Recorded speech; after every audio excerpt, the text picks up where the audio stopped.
Hello dear learners, আজকের ডিসকাশনে তোমাদের সকলকে স্বাগত জানাই। আজকে যেহেতু তোমরা দেখেই নিয়েছো, বুঝতেই পারছো আমাদের ডিসকাশনের টপিক হলো ইংরেজির পিওয়াইকিউ, এবং তাও আবার ওয়েস্ট বেঙ্গল সেটের।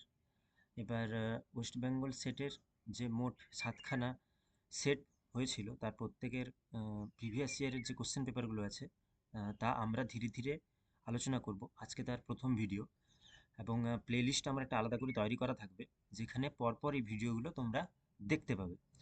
আচ্ছা, এবার যেটা বলার বিষয় কিছু আছে, যেগুলো হচ্ছে যে তোমরা তো সকলেই জানো যে প্রিভিয়াস ইয়ারের কোশ্চেন পেপার সলভ করাটা কতটা জরুরি যে কোনো পরীক্ষার ক্ষেত্রে। তো সেহেতু আমরা ওয়েস্ট বেঙ্গল সেট যেহেতু আর কিছুদিনের মধ্যে, তাই আমরা চেষ্টা করছি যে প্রিভিয়াস ইয়ারের কোশ্চেন পেপারগুলোকে যত তাড়াতাড়ি সম্ভব সলভ করা যায়। তো এইটা থেকে আমাদের একটা সাধারণ আইডিয়া হয়ে যেতে পারবে যে কোন কোন এরিয়াগুলো পরীক্ষায় কভার করছে, কোন কোন অথারগুলোকে মেনলি ফোকাস করছে, বা কোন কোন মুভমেন্টস, কোন কোন থিওরি ক্রিটিসিজম থেকে কোন কোন পার্টগুলোকে ধীরে ধীরে কভার করছে, ওইগুলো আমরা মোটামুটি করে একটা সাধারণ আইডিয়া পেতে পারি এখান থেকে। তো আজকে যেটা আমরা সলভ করবো সেটা হচ্ছে গিয়ে 19তম সেট, অর্থাৎ 2015 সালের একটি সেটের যে পেপার 2 ছিল সেইটা। আর তোমরা একটা কাজ করতে পারো, এটা সিএসসির ওয়েবসাইট থেকে ডাউনলোড করে নিতে পারো। দিয়ে আমি যেভাবে পরপর আলোচনা করব সেই হিসেবে কিছু কিছু কোশ্চেনের যে অপশানসগুলো থাকবে সেই অপশান থেকে কিছু হয়তো ইম্পর্টেন্ট ফ্যাক্টস কিছু বললাম, বা কিছু ইম্পর্টেন্ট তোমাদের ইনফরমেশান দিলাম, তোমরা ওইগুলো নোট ডাউন করে নিতে পারো। বা যখন রিভাইজ করবে তখন ওই সব অপশানগুলোকেও পড়ে নিতে পারো, কারণ কোনো কোনো সময় ডিরেক্ট প্রশ্ন না রিপিট হলেও ওই অপশানগুলো থেকেই ঘোরাফেরা করে কোশ্চেনগুলো। আচ্ছা, এবার দেখতেই পাচ্ছ 2015 সালে কিন্তু তখন ইংরেজিতে তিনটে পেপার ছিল, পেপার 1, পেপার 2 এবং পেপার 3। তো এখানে পেপার 2, যেটা আজকের আমাদের আলোচনার বিষয়, এখানে মোট 50খানা প্রশ্ন রয়েছে, যার প্রত্যেকটা মার্কস 2 করে তখন থাকতো, অর্থাৎ 100 মার্কস। এবারে ঠিক এই 50খানা আমরা আজকে আলোচনা করব, 50খানা প্রশ্ন। পরের ভিডিওতে আবার পেপার 3 যেটা থাকবে, যেখানে পেপার 3তে মোট 75খানা প্রশ্ন রয়েছে, ওইগুলো আমরা নেক্সট ক্লাসে আলোচনা করব, নেক্সট ভিডিওতে তোমরা ওটা পেয়ে যাবে। আচ্ছা, তাহলে দেখতে থাকো, আর খাতা পেন নিয়ে তোমরা বসতে পারো।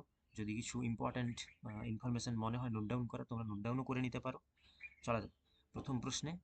আচ্ছা, প্রথম প্রশ্নে বলা রয়েছে যে a dramatist writes a play at the request of a friend and then writes in the epistle dedicatory that the play is not what the friend had intended to be, the playwright and the play আর। আচ্ছা, এটা যদি বলে দিই ভালো করে, তাহলে বোঝা যাবে একজন ড্রামাটিস্ট যিনি তার বন্ধুর অনুরোধে একটা ড্রামা, একটা প্লে লিখেছিলেন আর কি। তো সেই প্লেটা তখন তিনি যখন লেখেন, তখন তিনি বুঝতে পারেন যে তার বন্ধু তাকে যেভাবে লিখতে বলেছিল সেইভাবে কিন্তু তিনি ওইটাকে লিখে উঠতে পারেননি। তাই তিনি একটি ওই প্লেটির শুরুতে তিনি একটি ডেডিকেটরি লেটার লেখেন তার বন্ধুকে, যেখানে তিনি বলেন যে দেখ ভাই, আমি তো তোর বলার মতন হয়তো আমার প্লেটা লিখে উঠতে পারিনি। তো এবার এখানে প্রশ্নটা চেয়েছে যে কে সেই প্লে রাইট যিনি ওই প্লেটি লিখেছিলেন, এবং তার সেই বিখ্যাত প্লেটির নাম কি। অপশান এতে রয়েছে সিনজের রাইডার্স টু দ্য সি, ইয়েটসের পার্গেটারি, অস্কার ওয়াইল্ডের the importance of being Earnest, এবং জিবি শয়ের ম্যান অ্যান্ড সুপারম্যান। আচ্ছা, তোমরা যদি জানো উত্তরটা তো চটপট দিয়ে ফেলো, কিন্তু এখানে অপশান ডি হবে রাইট অ্যান্সার, অর্থাৎ জিবি শ, যার লেখা ম্যান অ্যান্ড সুপারম্যান, এটাই হচ্ছে গিয়ে তার বন্ধুর অনুরোধে তিনি এটা লিখেছিলেন। আচ্ছা, চলে যাই 2 নম্বর প্রশ্নে। 2 নম্বর প্রশ্নে বলা রয়েছে the setting of Tom Brown's school days is Oxford academy, Eton, Rugby school, London seminary. আচ্ছা, তোমরা কি কেউ বলতে পারবে টম ব্রাউনস স্কুল ডেজটা কার লেখা? Tom Brown's Tom Brown's school ডেজটা এটা লিখেছেন টমাস হিউজ। টমাস হিউজ তার লেখা এটা, টমাস হিউজেসের লেখা। আচ্ছা, আমরা যদি এই যে ওয়ার্কস্টার, এটা যদি একটা সাবটাইটেল এখানে দেখতে পাই, তাহলে কিন্তু আমাদের উত্তরটা পুরোপুরি পরিষ্কার হয়ে যাবে। সাবটাইটেল ছিল এরকম যে Tom Brown's school days at rugby school. তাহলে এই যে রাগবি স্কুলটা, এইটা হচ্ছে গিয়ে টম ব্রাউনস স্কুল ডেজের সেটিং। তাহলে অপশান সি হয়ে যাবে কারেক্ট অ্যান্সার। আচ্ছা, চলে যাব 3 নম্বর প্রশ্নে। 3 নম্বর প্রশ্নে বলা রয়েছে who formulated the doctrine of 3 unities in drama. খুবই সোজা উত্তর। উত্তরটা কি অ্যারিস্টটল হবে, না হোরেস হবে, না মিন্ট্রোনো হবে, না কাস্টেলভেট্রো হবে? আচ্ছা, আমরা সাধারণত এখানে ভুল করে ফেলি যে এটা অ্যারিস্টটলের কনসেপ্ট বলে, বাট এটা হচ্ছে গিয়ে লিডুভেকো কাস্টেলভেট্রোর কনসেপ্ট। এবারে তোমরা বলবে কেন? না, এটা যদি আমরা পোয়েটিক্সে দেখি তাহলে পোয়েটিক্সে কিন্তু অ্যারিস্টটল বলেছেন দুটো ইউনিটিসের কথা। সে দুটো হলো গিয়ে unity of time, unity of time, unity of place, এই দুটো ইউনিটির কথা তিনি বলেছিলেন। কিন্তু পরে ইটালিয়ান ক্রিটিক কাস্টেলভেট্রো তিনি আর একখানা ইউনিটি অ্যাড করেন, যেটা হচ্ছে গিয়ে ইউনিটি অফ অ্যাকশন। এইটা অ্যাকশনটা অ্যাড করার ফলে থ্রি ইউনিটিস হয়ে গেল। আর থ্রি ইউনিটিসটা, এই লাস্টের ইউনিটটা, এই কনসেপ্টটা দিয়েছেন কাস্টেলভেট্রো। এটা কিন্তু অ্যারিস্টটল করলে ভুল হয়ে যাবে। So who formulated the doctrine of three unities মনে রাখতে হবে, হবে কাস্টেলভেট্রো। আচ্ছা, চলো চলে যাওয়া যাক 4 নম্বর প্রশ্নে। 4 নম্বর প্রশ্নে বলা রয়েছে, a far cry from Africa is written by option A Ben Okri, option B Langston Hughes, option C Gabriel Okara, option D Derek Walcott. একদম সোজাসুজি, একদম সোজা ফ্ল্যাট প্রশ্ন এটা। A far cry from Africa is written by Derek Walcott. Derek ওয়ালকটের লেখা। Option D is the right answer. Derek ওয়ালকটের সম্বন্ধে যদি একটু জেনে নিই, তিনি কিন্তু নোবেল প্রাপক ছিলেন। তার লেখা বেশ কয়েকটি খুব ভালো ভালো কবিতা রয়েছে, যেগুলো তোমরা একটু সার্চ করে নিতে পারো, দেখে খুঁজে নিতে পারো। আচ্ছা, তার মধ্যে যেমন আমি বলে দিই তাহলে, দ্য স্টার অ্যাপেল কিংডম, এটা একটা বেশ বিখ্যাত একটি কবিতা। আরও কিছু কবিতা রয়েছে, তোমরা ওগুলো একটু দেখে নিতে পারো। চলে যাবো 5 নম্বর প্রশ্নে। 5 নম্বর প্রশ্নে বলা রয়েছে, match the match the characters and the novels they belong to according to their code given below. অর্থাৎ লিস্ট ওয়ানে যেটা আছে, লিস্ট ওয়ানে কিছুগুলো নভেলের নাম দেওয়া আছে, লিস্ট টুতে কিছুগুলো ক্যারেক্টারের নাম দেওয়া আছে। অর্থাৎ ওই নভেল এর কিছু ক্যারেক্টার এখানে পরপর র্যান্ডামলি সাজানো আছে। তো তোমাদেরকে দেখে নিতে হবে কোন কোনগুলো, কোন নভেলের ক্যারেক্টার কোনগুলো। অপশন এ তে বলে রয়েছে, ওয়ানে আছে the ambassadors, option two the sound and fury, option three the great Gatsby, and option four the marble faun. আচ্ছা, দ্য অ্যাম্বাসেডারটা কিন্তু লিখেছেন হেনরি জেমস, তার লেখা হচ্ছে ambassador. The sound and fury William Faulkner, the great Gatsby F Scott Fitzgerald, the marble faun Nathaniel হথর্নের লেখা। আচ্ছা, তাহলে আমরা একটু মিলিয়ে নিই। ডেইজি, আচ্ছা ডেইজি বুকানন, ইনি হচ্ছেন গিয়ে দ্য গ্রেট গ্যাটসবির character. Daisy Buchanan. Benjamin Benjamin Compson, ইনি হচ্ছেন গিয়ে sound and ফিউরির character.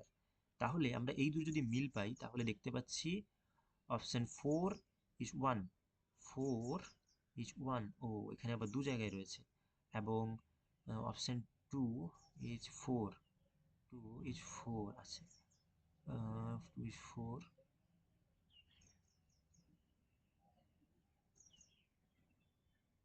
O sorry option three, three রয়েছে ওয়ান, অর্থাৎ থ্রি ওয়ান, অপশন বি হয়ে যাবে রাইট অ্যান্সার। চলে যাওয়া যাক 5 নম্বর প্রশ্নে। 6 নম্বর প্রশ্নে, a line of poetry ending with a single stressed syllable, অর্থাৎ কবিতার শেষ শেষ লাইন যেটি রয়েছে সেটা একটা সিঙ্গেল স্ট্রেসড সিলেবেল দিয়ে, একটা উচ্চারিত সিলেবেল দিয়ে শেষ হচ্ছে, তখন তাকে আমরা কি বলবো? তখন তাকে আমরা বলবো ক্যাটালেকটিক লাইন। আচ্ছা, তোমরা ক্যাটালেকটিক লাইনের সম্বন্ধে যদি একটু জানতে চাও তোমরা একটু দেখে নিতে পারো, তেমন খুব বেশি কিছু নেই জানার এটার। আর অপশন সেভেন, কোশ্চেন 7 নম্বর প্রশ্নে বলা রয়েছে, ইন হুইচ নভেল, অর্থাৎ কোন নভেলে, do we get the character of Bulstrode. এই যে বুলস্ট্রোডের চরিত্রটা আমরা কোন কোন নভেলে এটাকে দেখতে পাবো? Option A Little Dorrit, option B Middlemarch, option C Americans, option D David Copperfield. বলো বলো কি হবে উত্তর? উত্তরটা হবে এখানে সেভেনের বি, মিডল মার্চ। আচ্ছা, মিডল মার্চ কার লেখা? জর্জ এলিয়টের লেখা। Middlemarch is written by George Eliot. Okay, চলে যাব 8 নম্বর প্রশ্নে। 8 নম্বর প্রশ্ন ঠিক বলেছে কি, match the characters in the list one with the novels in list two. তাহলে ওই আগের মতনই, যে কিছুগুলো চরিত্র বা ক্যারেক্টার্স দেওয়া রয়েছে যার সাথে আমাদেরকে ওই নভেলটা, কোন নভেলের এটা মিলাতে হবে। লিস্ট ওয়ানে বলা হয়েছে একে Molly Seagrim, option two Anna Howe, option 3 Corporal Trim, option 4 Tom Bowling. আচ্ছা, নভেলগুলো পাশে নাম দেওয়া রয়েছে, সেখানে বলছে লিস্ট 2তে যে Clarissa Harlowe, Tristram Shandy, Roderick Random, Tom Jones. আচ্ছা, মলি সি গ্রিম ও হচ্ছে গিয়ে টম জোন্সের ক্যারেক্টার। কর্পোরাল ড্রিম এই হচ্ছে ট্রিস্টাম স্যান্ডির ক্যারেক্টার। তোমরা কি জানো ট্রিস্টাম স্যান্ডি কার লেখা, টম জোন্স কার লেখা, এবং ক্ল্যারিসা হার্লো কার লেখা, বা রডরিক র্যান্ডাম? তোমরা যদি জানো তাহলে কিন্তু কমেন্টে একটু কমেন্ট করে দিও। আচ্ছা, যদি আমরা এটা দেখে নিই তাহলে দেখতে পাচ্ছি অপশান এর সাথে মিল হচ্ছে 4-এর, তাহলে অপশান 1-এর সাথে 4 আর 3-এর সাথে 2, তাহলে 3-এর সাথে 2। এই অপশানটা option C is the right answer. Then Anna Howe হয়ে যাবে গিয়ে ক্ল্যারিসা হার্লোর character. Tom Bowling, Tom Bowling হচ্ছে গিয়ে রডরিক র্যান্ডামের ক্যারেক্টার। আচ্ছা, পরের প্রশ্নে বলা রয়েছে which of this persons was not connected with 18th century theatre, অর্থাৎ 1800 শতকের থিয়েটারের সাথে যুক্ত নয় এনাদের মধ্যে কারা? আচ্ছা, একটা জিনিস দেখে নাও, নট বলেছে এখানে, ওয়াজ নট।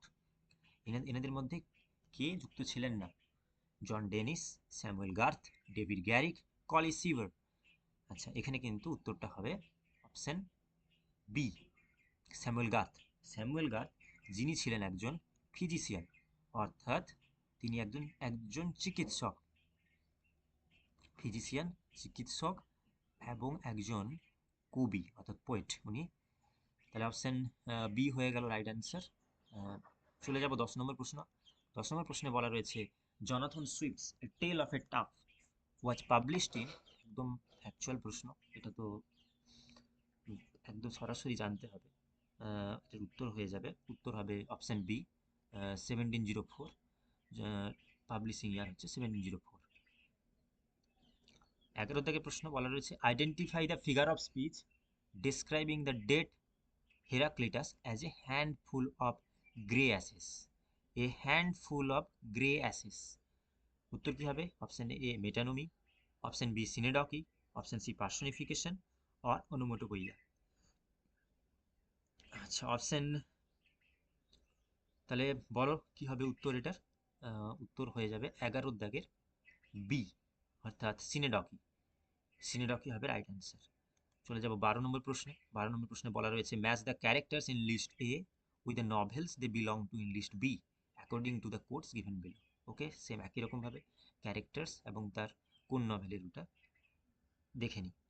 অপশন 1 বলা রয়েছে Peter Walsh and Sally Seton, Jewel and Brown, Miriam and Clara, Margaret and Helen Schlegel. Option list বিতে কি রয়েছে? নভেলগুলোর নাম sons and lovers, Howards End, Lord Jim and Mrs Dalloway. আচ্ছা, যদি আমরা দেখি ম্যারিয়াম অ্যান্ড ক্লারা ডেওয়াস, এরা হচ্ছে গিয়ে সানস অ্যান্ড লাভার্সের ক্যারেক্টার। তাহলে অপশন 3 থেকে যদি যাই আমরা তাহলে ওটা একের সাথে ম্যাচ হচ্ছে, তাহলে অপশন বি রাইট অ্যান্সার হয়ে যাচ্ছে।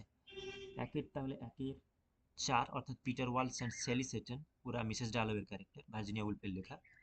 Option 2 is 3 Jewel and brown, ওরা লর্ড জিমের ক্যারেক্টার, কিংসলে অ্যামিসের লর্ড জিম।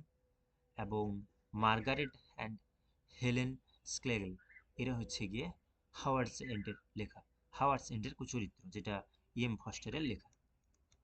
চলে যাবে 13 দাগের প্রশ্নে। 13 দাগের প্রশ্নে বলা রয়েছে I list in numbers for the numbers came, I left no calling for this ideal trade, no duty broke, no father disobey. এটা কিন্তু খুব বিখ্যাত একটা ভালো একটা খুব সুন্দর একটা লাইন। তো এটা কোন, এখানে তোমাকে বলতে হবে যে আইডেন্টিফাই দ্য পোয়েট, অর্থাৎ who is the poet here, আর কোন লেখা থেকে নেওয়া হয়েছে। Option A Thomas Gray, option B Abraham Cowley, William Collins, Alexander Pope. এবার আমরা যদি এটা একটু দেখি, এটা কিন্তু আলেকজান্ডার পোপের লেখা epistle to Doctor Arbuthnot, epistle to doctor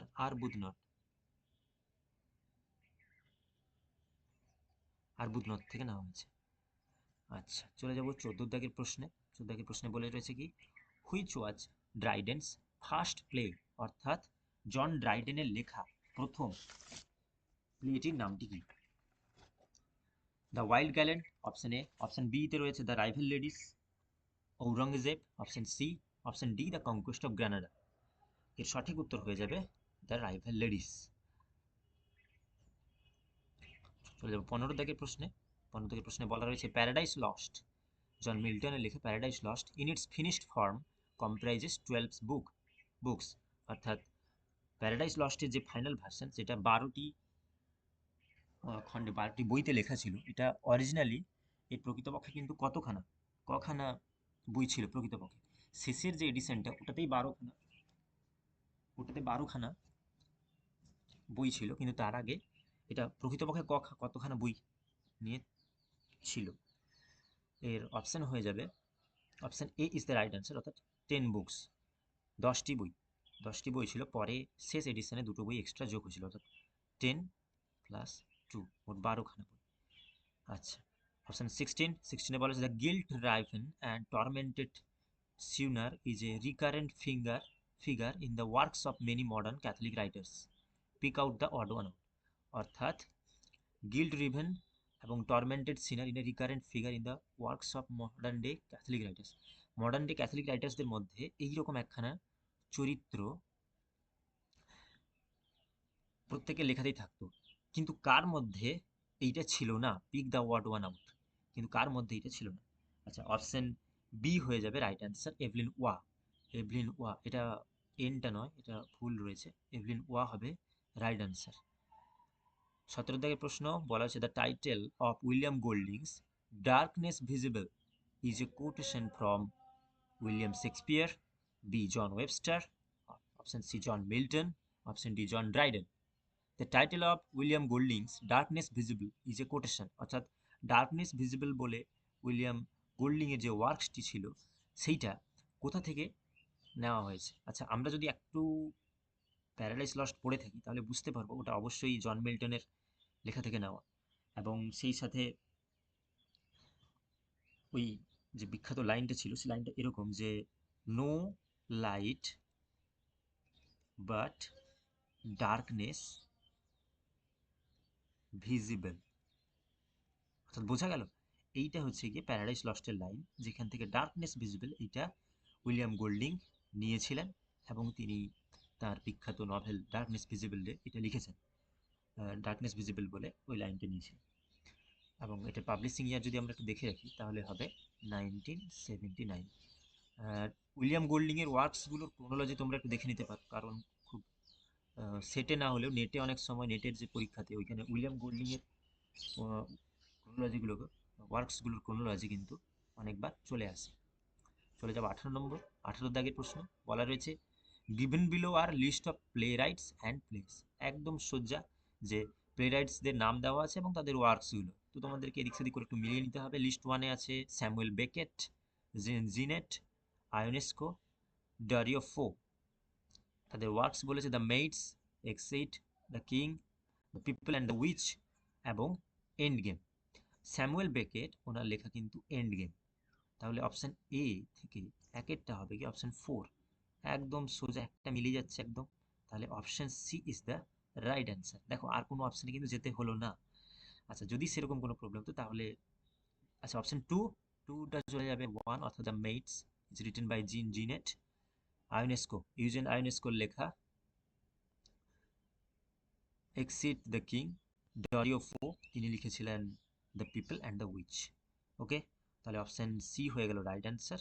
চলে যাব 19 প্রশ্নে বলা রয়েছে match the following poems and their first lines, অর্থাৎ কবিতার নাম, পোয়েমসের নাম এবং তার ফার্স্ট লাইনটা দেওয়া রয়েছে। দেখে নিই কবিতার পোয়েমগুলো কি কি রয়েছে।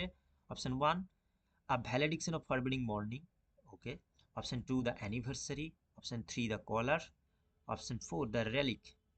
লাইনগুলো কি কি লিস্ট 1-এ all kings and all their favourites, all glory of honours, beauties wits. Option 1। Option 2-তে as virtuous man pass mildly away and whispered to their souls to go. Option 2.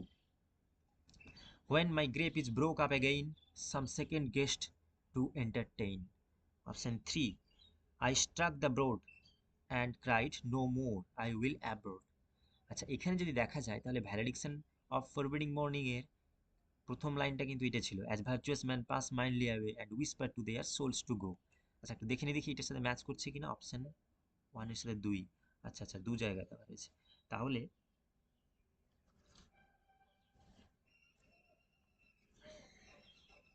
The collar, I struck the board and cried no more, I will abroad, এইটা হচ্ছে গিয়ে the কলারের প্রথম line, first line.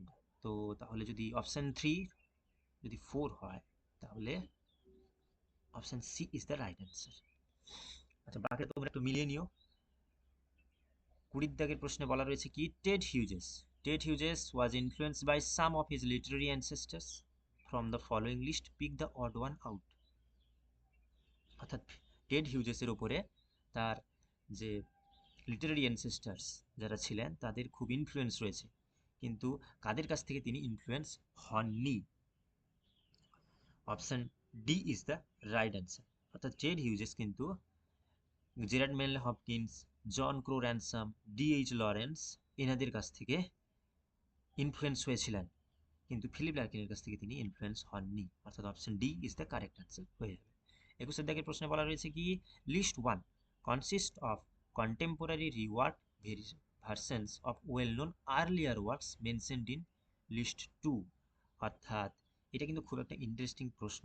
আর প্রশ্নটা যদি দেখা যায়, বলেছে যে কিছু কন্টেম্পোরারি ওয়ার্কস রয়েছে যেগুলো লিস্ট 1-এ রয়েছে, আর তাদের আর্লিয়ার ওয়ার্কস, অর্থাৎ আমরা বলতে পারি যে রিওয়ার্কস এগুলো, তাহলে লিস্ট 2-তে অরিজিনাল ওয়ার্কসগুলো রয়েছে।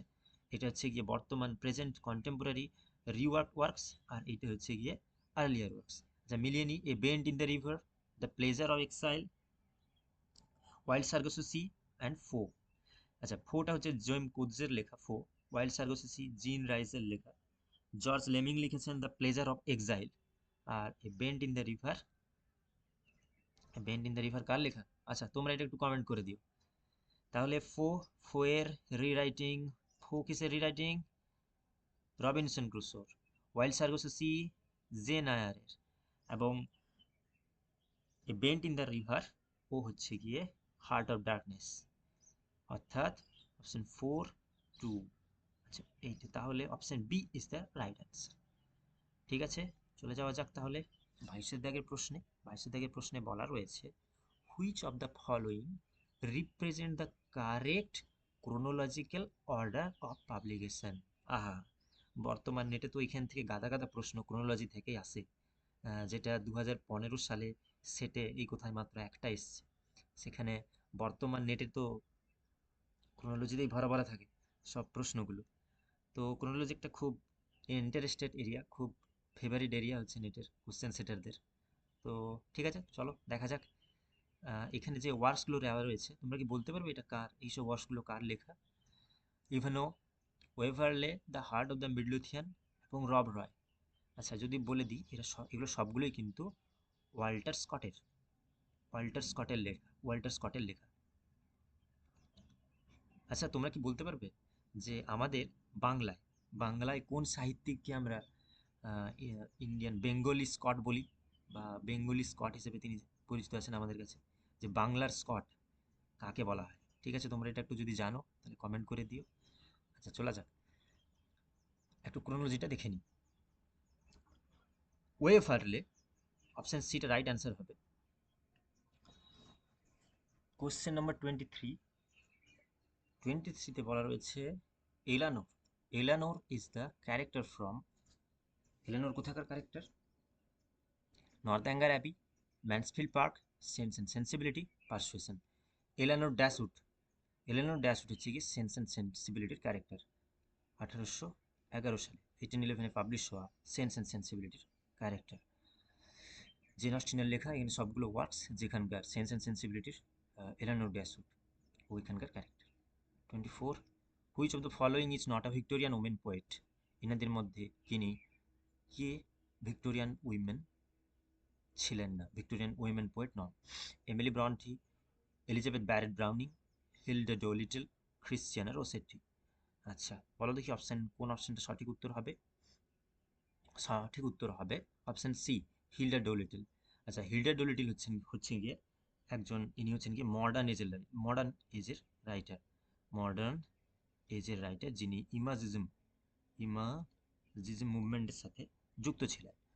আচ্ছা, চলে যাব 25th অর্থাৎ 25 দাগের 25 প্রশ্ন। বলছে was it for this that clay grew tall, the question refers to. এবার এটার জাস্ট জেনে নাও যে the untimely death of a soldier, এটা এই লাইনটার মাধ্যমে কি বলতে চেয়েছে একটা হঠাৎ করে একজন সোলজারের মৃত্যু, আনটাইমলি অর্থাৎ অসময় সোলজারের মৃত্যুর কথা বলা হয়েছে। ওটাই। উম, চলে যাব 26 নম্বরের প্রশ্ন। 26 নম্বর প্রশ্ন বলা রয়েছে Edmund Spenser dedicated the Shepherd's Calendar to hmm? Christopher Hatton, Sir Walter Raleigh, Queen Elizabeth, Sir Philip Sidney. অর্থাৎ অ্যাডমান্ড স্পেন্সারের সিফার্ডস ক্যালেন্ডার ওটা তিনি কাকে ডেডিকেট করেছিলেন? Option D is the right answer, Sir Philip Sidney. তিনি স্যার ফিলিপ সিডনিকে the Shepherd's ক্যালেন্ডারটি dedicate করেছিলেন, তার উদ্দেশ্যে তিনি এটি লিখেছিলেন। 27, question number 27, who among the following is the wife of Tamburlaine in Marlowe's play? মার্লোর লেখা ট্যাম্বারলাইন দ্য গ্রেটে ট্যাম্বারলিনের ওয়াইফের নাম কি? 27 দাগের প্রশ্ন বলা রয়েছে Zenocrate, Abigail, Isabella, Salome. Option A is the right answer, অর্থাৎ জিনোক্রেটের হচ্ছে ট্যাম্বারলিনের ওয়াইফ। 28 প্রশ্ন, the question Canterbury Tales who suggested that the first teller of the tale be decided by drawing a lots? একটা জিনিস তোমরা জেনে রাখো যে what is the meaning of drawing lots. Drawing lots হচ্ছে গিয়ে আগেকার দিনে যখন কোনো কিছু ডিসিশন নেওয়ার থাকতো, হয়তো অনেকজনের মধ্যে কে এই কাজটি করবে বা কে কোনো কাজ আগে করবে বা পরে করবে, এটার জন্য এই ড্রয়িং লটসের একটা সিস্টেম ছিল। ড্রয়িং লটসটা কি না, ধরো একসাথে এখানে 5জন লোক রাখা রয়েছে, তো কোনো একটা কাজ কে আগে করবে সেটা ডিসাইড করতে হবে। তখন তারা কি করতো, মোট 5খানা এরকম ছোট ছোট দড়ি বা খড় এইগুলোকে একসাথে রাখতো, যার মধ্যে একটা খড় একটা দড়ি ছোট্ট করে কাটা থাকতো। এবার সবাইকে এটাকে প্রথমে এখানে এতটা পর্যন্ত ঢাকানো থাকতো যেটা সেই প্রত্যেকটা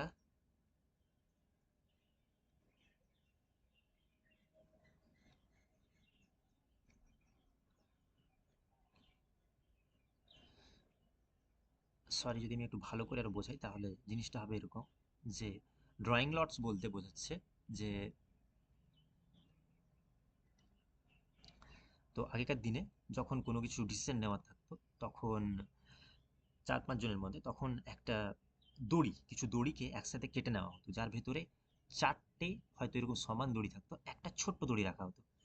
তো দড়িগুলোকে এমনভাবে দেখানো থাকতো যে এই এই পোর্শনটা ঢাকানো থাকতো।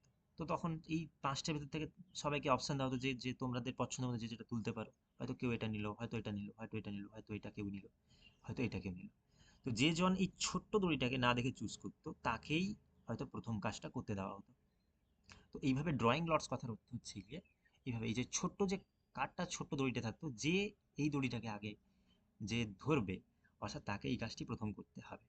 তো এখানে ড্রয়িং লটস, তাহলে কে এই ড্রয়িং লটস, এই ছোট্ট দড়িটা ফার্স্টে কে নিয়েছিল, কে কার হাতে পড়েছিল, কার কপালে পড়েছিল? তো ওয়ান কাইন্ড অফ লটারি বলতে পারো। তো লটারি সিস্টেম যে কে ধরবে, কে পাবে। তো এই ছোট্ট দড়িটা যে পেত তাকেই প্রথম প্রশ্ন বলতে হতো। তো এই যে সিস্টেমটা এটা কে সাজেস্ট করেছিল, যেহেতু ওখানে এতজন পিলগ্রিম ছিল, প্রায় 31 পিলগ্রিমস ছিল, তাদের ভেতরে কে ফার্স্টে বলবে এটা নিয়ে তো একটা মারপিট লেগে যাওয়ার উপক্রম হয়ে গেছিল যে কে ফার্স্টে বলবে। তো এই যে কে ফার্স্টে বলবে এটা সাজেস্ট কে করেছিল? The host. আচ্ছা, হোস্টের নাম কি ছিল? Harry Bailey Harry Bailey. Host যে ছিল ক্যান্টারবেরি টেলসে, ও সাজেস্ট করেছিল। চলে যাব 29th কোশ্চেনে। An Apology for Poetry Sidney states that, অর্থাৎ অ্যাপোলজি ফর পোয়েট্রিতে সিডনি বলেছেন যে poetry flourishes in Apology for Poetry Sidney states that poetry flourishes option A in times of war, in times of peace, in seat of learning, in a barbaric nation. অর্থাৎ কবিতা, poem, poetry সেটা flourish করেছিল কখন? In a times of war, যুদ্ধের সময়, শান্তির সময়, learning in a seat of learning, জানার সময়, ইন এ বারবারিক নেশন, অর্থাৎ একটা একটা barbaric in a barbaric nation, অর্থাৎ একটি বারবারিক জায়গা, দেশের ক্ষেত্রে, বারবারিক দেশের ওই সময়। তো option A is the right answer, in times of war. চলে যাব 30 দাগের প্রশ্নে। বলা রয়েছে in which poem of Blake we find the following lines, অর্থাৎ ব্লেকের লেখা কোন কবিতার এই বিখ্যাত লাইনটি? And did those feet in ancient time walk upon England's mountain greens, and was the holy lamp of God on England's pleasant pastures seen. এটা কোথাকার line?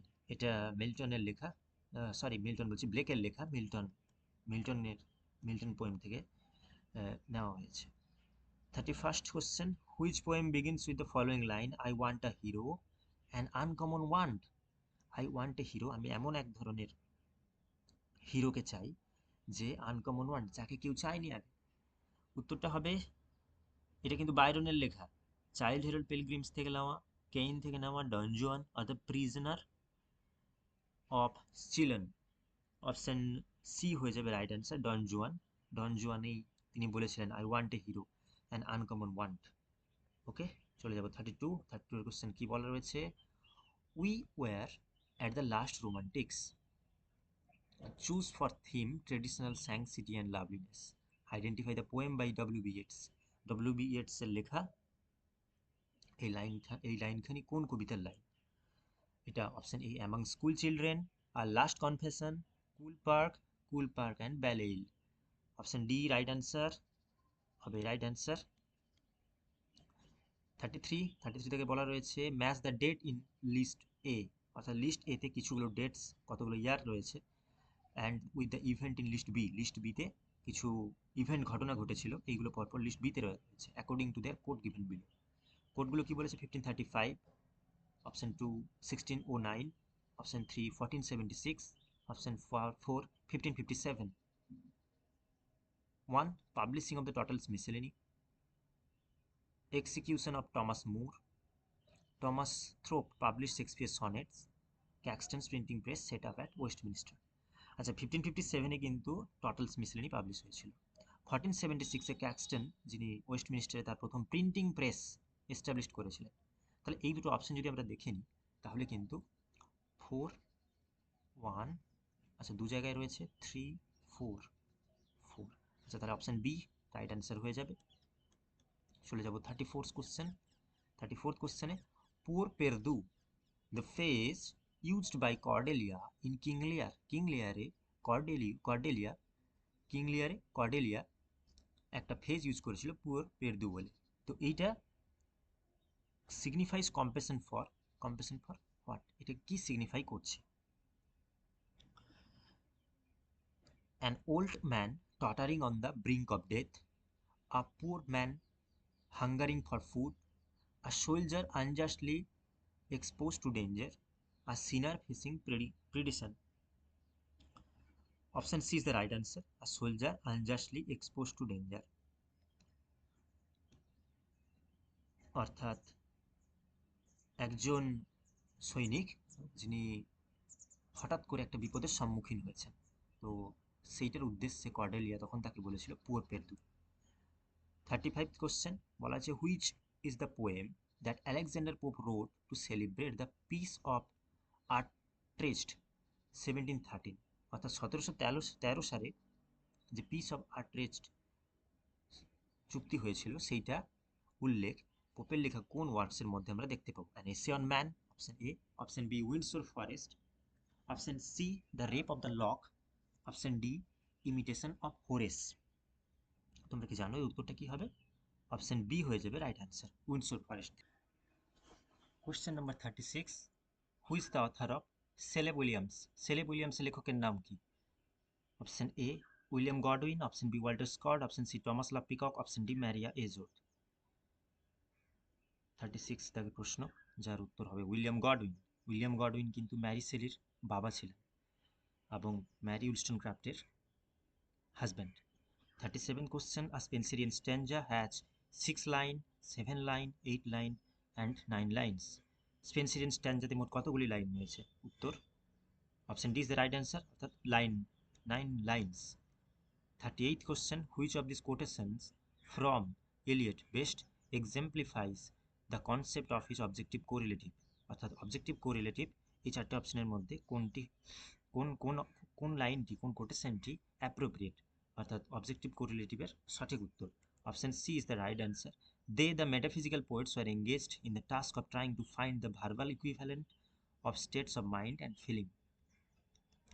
39 question, which of this figure of speech based on difference? অর্থাৎ পার্থক্যের ভিত্তিতে এই চারটির মধ্যে কোন figure of স্পিচটিকে choose করে নেওয়া হয়? A simile, B antithesis, C personification and assonance. তোমরা সকলেই জানো অ্যান্টিথেসিস, অ্যান্টিথেসিস হবে রাইট অ্যান্সার। ওকে, চলে যাবো 40 দাগের কোশ্চেন। 40 দাগের কোশ্চেনে বলা রয়েছে গিভেন বিলো আর টু স্টেটমেন্টস। এখানে স্টেটমেন্টস দুটো রয়েছে, স্টেটমেন্টগুলোর ভিতরে one level as assertion and another is reason, অর্থাৎ কারণ এবং ফলাফল। অ্যাসারশনে বলা রয়েছে while reciting the lines round about the cauldron go in the poisoned entrails through the witches in Macbeth seem to be engaged in a dance around the cauldron. ওকে, অর্থাৎ ম্যাকবেথে যখন ওই বড় কড়ার পাশে ওই উইচগুলো নাচতে নাচতে এই এই এই এই এই লাইনটি উচ্চারণ করছিল, তখন তখন তারা ড্যান্স অ্যারাউন্ড, তারা নাচতে নাচতে এটা উচ্চারণ করছিল। তার কারণ রিজন বলেছে both the words and the trochaic metre of the line suggested this dance movement. তো এই যে লাইন, এই যে লাইনটা, এটা এই ট্রকাইক মিটারটা এটা একটা তার ড্যান্স মুভমেন্টটাকে বোঝাচ্ছে, যার জন্য তারা নাচছিল। তো এটার উত্তর হয়ে যাবে both A and R is the correct, and R is the correct explanation of A, অর্থাৎ এই রিজন, কারণ এই রিজনটা হিসেবেই তার ফলাফলটা সঠিক হচ্ছে। 41, the Palace of Pleasure is a source book of which of the among following plays? এই চারটে অপশনের ভেতরে কোনটার সঠিক, কোনটার source book following plays? The Duchess of Malfi is right answer, written by John Webster. John ওয়েবস্টারের লেখা, John ওয়েবস্টারের লেখা দ্য ডাচেস অফ মালফি, যেটার সোর্স বুক হচ্ছে Palace of Pleasure. 42 question number 42, in which novel is the city of London described in the following words? Okay, দেখা যাক কি। Fog everywhere, fog up the river, fog down the river, where it rolls defiled among the tires of shipping and the waterside pollution of a great city. এটা এই বিখ্যাত লাইনটি কোন novel থেকে নেওয়া হয়েছে? উত্তর হবে কি great expectation, option B bleak house, option C Oliver Twist, option D David Copperfield. Option B bleak house থেকে নেওয়া। 43, question number 43, with wide embracing love thy spirit animate eternal years, pervades and broods above, change sustains dissolve and create and rears. The above lines are written by, এই লাইনটি কার লেখা? Emily Bronte, Alfred Tennyson, Felicia Hemans and Matthew Arnold. What is the right answer? Option A. Option A is the right answer. And the name of the poem is No Coward Soul is Mine. অর্থাৎ no coward soul is mine, এইটা হচ্ছে কবিতা, Emily ডিকিনসনের লেখা poem, যেটার বিখ্যাত line এই উপরে উল্লেখ করা রয়েছে। 44th question. 44th কোশ্চেনে বলা রয়েছে ম্যাচ ইলিয়টস প্লে। লিস্ট ওয়ানে যেগুলো রয়েছে এগুলো হচ্ছে সব ইলিয়টের লেখা, টিএস এলিয়টের লেখা প্লেগুলো, উইথ দেয়ার সোর্স, এবং তাদের সোর্স কী কী? লিস্ট বিতে ওদের সোর্সগুলো দেওয়া আছে। Option 1 the elder statesman, option 2 the family reunion, option 3 the confidential clerk, option 4 the cocktail party. List বিতে উল্লেখ রয়েছে ইয়ন পোপের লেখা ইয়ন, সরি প্লেটোর লেখা ইয়ন। অপশন 2 অ্যালসেসিস্টস, ইডিপাস অ্যাট কোলোনিয়াস আর অরেস্ট্রিয়া। আচ্ছা, দ্য ককটেল পার্টি এইটা হচ্ছে গিয়ে অ্যালসেস্টিস, ইউরিপিডিস, গ্রিক লেখক ইউরিপিডিসের লেখা অ্যালসেস্টিস, যেটা কনফিডেন্সিয়াল ক্লার্কের দ্য ককটেল পার্টির সোর্স বুক। তো চারের অপশন 4 এর রাইট অ্যান্সার হবে 2, তাহলে অপশন বি হয়ে যাবে সঠিক উত্তর। A figure of speech where two dissimilar nouns are connected by and, অর্থাৎ দুটো অমিল নাউন অ্যান্ড দ্বারা যুক্ত থাকে কোন ফিগার অফ স্পিচে? হেন্ডাইডস, এপিস্ট্রফি, কায়াসমাস, জিউগমা। দেখেছো ফিগার অফ স্পিচটা কিন্তু ফিগার অফ স্পিচ থেকেও কিন্তু খুব অনেক প্রশ্ন নেটেও কিন্তু এখন বর্তমানে পরীক্ষায় অনেক আসছে। তো ফিগার অফ স্পিচের যে কটি ফিগার অফ স্পিচ আছে তোমরা ওইগুলো একটু ভালো করে দেখে রাখবে, জাস্ট 1-2 লাইন এবং তার কনসেপ্টটা ক্লিয়ার থাকলেই হবে। আচ্ছা, উত্তরটা হয়ে যাবে হেন্ডাইটস। ওকে, চলে যাবো 46 কোশ্চেনে। Which of the following authors does not belong to the group of American transcendental poet, অর্থাৎ যে আমেরিকান ট্রান্সিডেন্টাল মুভমেন্ট ছিল তাদের ভেতরে এদের মধ্যে কারা কে ছিলেন না? Ralph Waldo Emerson, Edward Taylor, James Very, Henry Thoreau. আমরা যদি একটু দেখি তাহলে দেখতে পাবো Ralph Waldo Emerson, Henry Thoreau এরা কিন্তু আমেরিকান ট্রান্সিডেন্টালিস্ট পোয়েট হিসেবেই গণ্য। সবচেয়ে এরা ছিলেন মুখপাত্র যেটাকে বলে, মেন লিডার। এবার জেমস ভ্যারি ওখানকার ওখানকার ওই মুভমেন্টের একজন পোয়েট, বাট এডওয়ার্ড টেলর যিনি উনি কিন্তু ছিলেন না। আর এখানে চেয়েছে does not belong to the group, তো Edward Taylor is the option B is the right answer, Edward Taylor. চলে যাব 47 question. Which of the following is not the novel of Chinua Achebe? Chinua, এই চারটে অপশনের ভেতর থেকে কোনটি চিনুয়া অ্যাচিবের লেখা নয়? আচ্ছা, এবার আমরা সাধারণত ভুল করি কি এই নটটা আমরা মিস করে যাই। তো আমরা দেখবো তখন এখানে দেখে ফেলি অনেক সময় যে এর মধ্যে কোনটা চিহ্ন আছে লেখা, তখন তো অপশন এ হয়তো ঠিক করে নিয়েছি। বা and hills of savannah, a man of the people, হয়তো এগুলোকেই চুজ করি, আমরা অনেক সময় নটটাকে স্কিপ করে যাই। তো এটা একটু নজরে রাখতে হবে কোশ্চেনগুলো করার সময়। তাহলে এখানে বলো কোনটা হবে উত্তর, সঠিক উত্তর? অ্যারো অফ গড, এটা চিনিও অ্যাচিবের লেখা। অ্যান্ড হিলস অফ সাভানা, এটাও চিনিও অ্যাচিবের লেখা। এ ম্যান অফ পিপল, এটাও চিনিও অ্যাচিবের লেখা। But a grain of wheat, এটা কিন্তু চিনিও অ্যাচিবের লেখা নয়। এটা লিখেছেন কে? গুগিয়া থিয়ঙ্গ, গুগিওয়া থিয়ঙ্গ, একজন আফ্রিকান রাইটার। আর গুগিয়া থিয়ঙ্গে লেখা Grain of Wheat. 48 question. How many kinds of sublime does Longinus mention in On the Sublime, অর্থাৎ অন দ্য সাবলাইমে লঞ্জাইনাস কতখানা সাবলাইমের কথা বলেছেন? 5খানা সাবলাইম হবে, 5 হবে রাইট অ্যান্সার। তোমরা ওই 5খানা একটু দেখে নিও, একটু ফ্যাকচুয়াল প্রশ্ন একটু দেখে নিতে পারো তোমরা। 49 question. Who first introduce the term political justice? Political justice প্রথম কে ইন্ট্রোডিউস করেছিলেন? Stephen Gosson in School of Abuse, John Dennis in Remarks upon Cato আর tragedy, Thomas Rymer in Tragedies of the Last Age, Henry Home in Elements of Criticism. What is poetic justice? তোমরা কি কেউ জানো poetic justice জিনিসটা কি? Poetic justice হচ্ছে গিয়ে কোনো লেখা বা নভেল, ড্রামা, কবিতা বা যা বলতে পারো, শেষে ইভিল যারা থাকবে, ইভিল সবসময় পানিশ পাবে, আর যারা গুড ওদের একটা ওদের ওরা সঠিক জাস্টিস পাবে। ইভিল পানিশড হবে, অর্থাৎ ভিলেন মার খাবে, এবং হিরো জাস্টিস পাবে, তার সব কিছু ঠিকঠাক হয়ে যাবে। এটাই হচ্ছে পলিটিক্যাল জাস্টিস। তো এই কনসেপ্টটা প্রথম টমাস রাইমার দিয়েছিলেন, যিনি in Tragedies of the Last Age এই বইটিতে বলেছিলেন পলিটিক্যাল জাস্টিসের কথা উল্লেখ করেছেন টমাস রাইমার। ওকে, মনে রাখবে, খুব ইম্পর্টেন্ট একটা কোশ্চেন। চলে যাব 15th কোশ্চেনে। আজকের ভিডিওর শেষ প্রশ্ন, 50টি প্রশ্ন রয়েছে, যেটা পরবর্তীকালে আমরা 2018-র পর থেকে যে পরীক্ষাগুলো দেখবো ওখানে আমরা 100টা কোশ্চেন সলভ করবো পরপর। তো যেহেতু পুরনো সিলেবাসের কোশ্চেন পেপার, তাই ওখানে মোট পেপার 2-তে 50টা প্রশ্ন থাকতো। আর আজকের ভিডিওর শেষ প্রশ্ন এটা। Whose charges against the lake school of poets prompted Shelley to write defence of poetry, অর্থাৎ লেক স্কুল অফ পোয়েটস হিসেবে যারা ছিলেন, ওয়ার্ডসওয়ার্থ, কোলরিজ, সাউদি, তো এদের এগেনস্টে কেউ একজন যিনি কিছু একটা বলেছিলেন, তো সেইটা এগেনস্টে সেইটাকে প্রম্পট করতে শেলি লিখেছিলেন দ্য ডিফেন্স অফ পোয়েট্রি, অর্থাৎ লেগ স্কুল অফ পোয়েটস যারা ছিলেন তাদের বিরুদ্ধে এইখানে নাম আছে, এইখানে কিন্তু তার কথা উল্লেখ রয়েছে, যিনি লেগ স্কুল অফ পোয়েটসদেরকে তাদেরকে তুলোধনা করেছিলেন। কিন্তু পিবি শেলি, যিনি ডিফেন্স অফ পোয়েট্রিতে, তাকে তুলোধনা করেছিলেন, ওই লেখককে তুলোধনা করেছিলেন।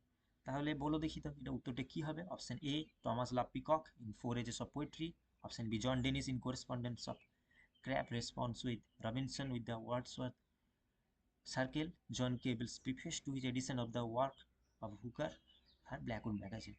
আচ্ছা, উত্তরটা বলে দিই, option A is the right answer. Thomas Love পিককের ফোর এজেস অফ পোয়েট্রি, এইটার এগেনস্টে এই ফোর এজেস অফ পোয়েট্রিতে Thomas Love peacock leg school of পোয়েটসদেরকে একটু খুঁচে দিয়েছিলেন, তাদেরকে একটু পোক করেছিলেন। সেই পোকটা দেখে তখন শেলি কী করেছিলেন, ডিফেন্স অফ পোয়েট্রিতে ঘুরিয়ে টমাস লাভ পিকককে পোক করেছিলেন।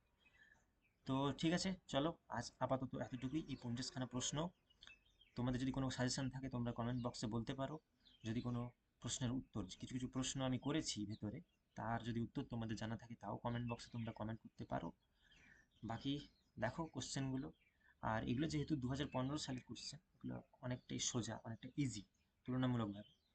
তো জাস্ট তোমরা এগুলো একটু দেখে নিতে পারো। আমরা পরপর প্লেলিস্টে ভিডিওগুলি পরপর আপলোড করে দেবো, বা আপলোড করা থাকবে, তোমরা চেক করে নিতে পারো। Thank you so much, bye by.